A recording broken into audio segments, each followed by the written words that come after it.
Radical. Viewer discretion is advised. I gotta tell you, as a fan of the Attitude Era in WWE, I'm feeling right at home right now.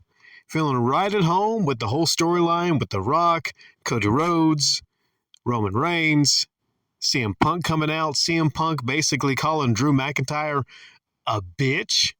Did he just call Drew McIntyre a bitch? Did The Rock just bust open Cody Rhodes' head? Blood was pouring everywhere. You know what? This is what I'm talking about. This is attitude right here. Now, when it comes to pro wrestling, you have to suspend your disbelief. You do.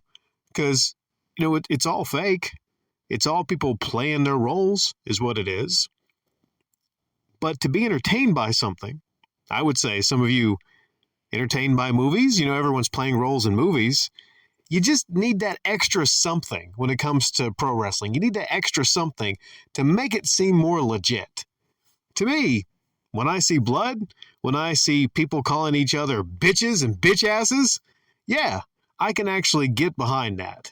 It's hard to explain, But there's just something about attitude in WWE. Something about it when you have a PG era.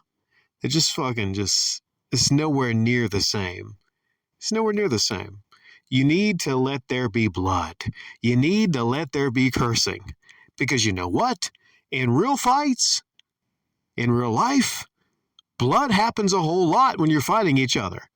In real life, when people have issues with one another, they're like, I think I'm going to challenge you for that belt that you're holding pretty soon. I will win the... No, you're like, hey, motherfucker, I'm taking your belt, and I'm going to whip your ass with it, and I'm going to choke you with it, and you'd be lucky if you survive a match with me.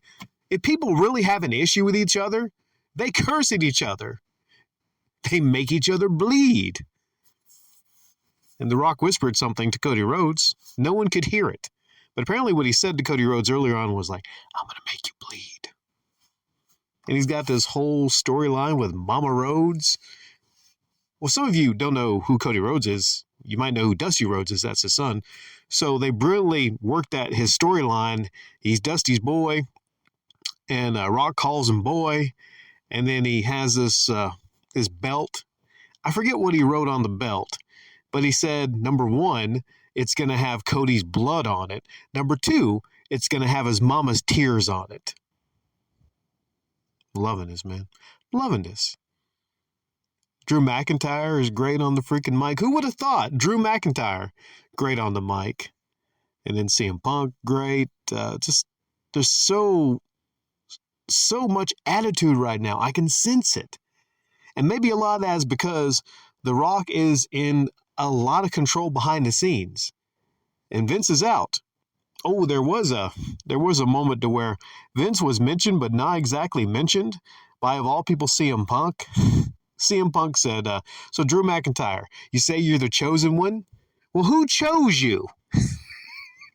Everybody in the audience knew exactly who chose Drew McIntyre.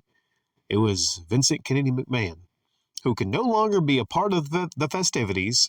They blur his face out even in packages they do because, supposedly he chose to crap on a chick's head. Yeah, if you did you not hear about that? Yeah. I'll leave a link to that story that I did about a month ago on Vince in the outro here. But I'm loving it. I'm loving what seemingly is the return to the Attitude Era.